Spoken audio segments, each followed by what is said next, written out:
Hey everyone, and welcome to the channel. Today we're going to learn how to change the battery. I'm going to provide everything you need to do this procedure, ranging from torque specs, part numbers, even down to the diagrams. So without further ado, let's get to this. Now some of you are probably asking, where is the battery? Well, if you look on the passenger side underneath the fuse box, it's going to be hidden away behind the fender. And the only way to remove this battery is if you remove the fender itself. Now when it comes to removing your fender, we will need to remove a certain amount of bolts. Now I do want to make a note here, as there will be some discrepancies between models and year models. So some year models may have a minimum of 8 bolts that need to be removed, while others will have a minimum of 12. Like for my Sky, I will have a minimum of 8. I'll have 2 up top, 4 in the liner, and 3 underneath. While other year models may have 3 up top, with 1 in the center, and then 1 hidden behind the fender. So it's really dependent on your model that you need to look out for these things. But once all of those bolts are removed, your fender will be free.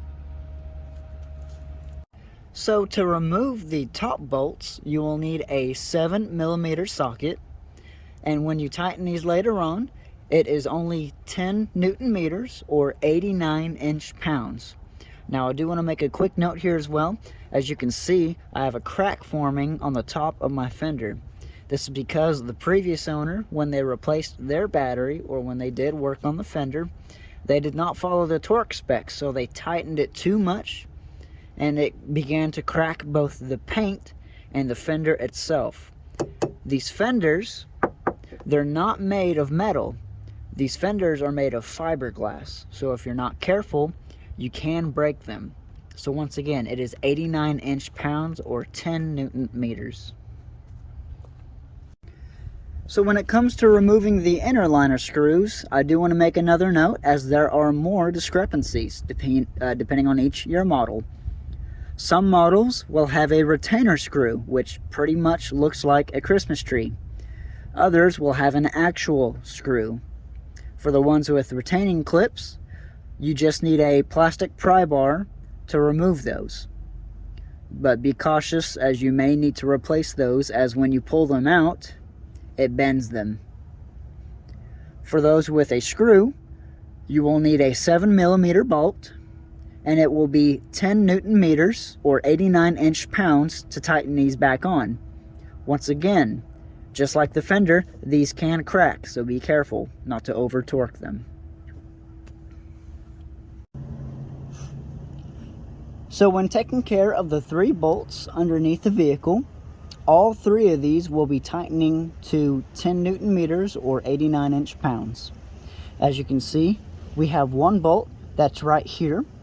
We have 1 that's connected to the liner right here. And then our last one is going to be way back here, right in front of the jacking point.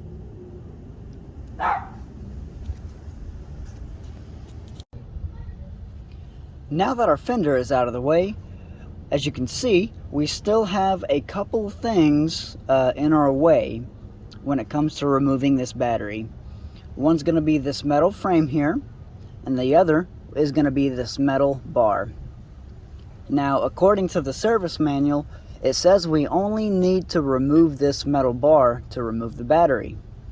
But this metal frame is still going to be some hassle.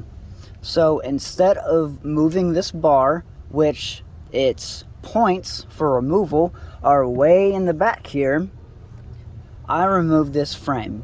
Now there's 3 bolts holding this on. There's 1 here, 1 up here, and there's 1 behind this little metal square. It's a nut.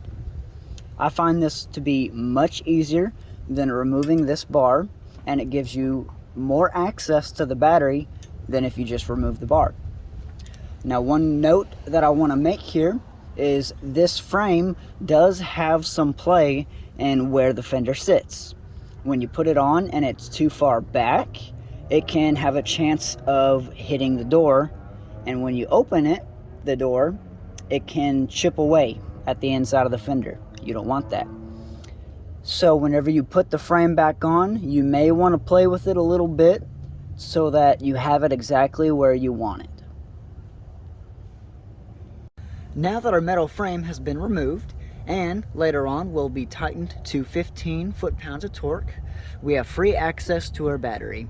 Now we have 3 more things to remove in order to remove the battery. One will be the battery mount, which requires a 13mm socket and will be 18 foot-pounds of torque when tightening later. The next 2 points will be your positive and your negative cables, which will require a 10mm socket. Now when reattaching these later on, the service manual states you need 13 foot-pounds of torque, but if you have these little mounts here, it says 6 to 8 foot-pounds of torque. So as far as which to choose, I would use your own discretion. But once those are reattached, your battery, fender, and all that put back on, you have completed replacing your battery. Alright, thank you all for stopping by, checking out the video. I'll see you next time. Take care.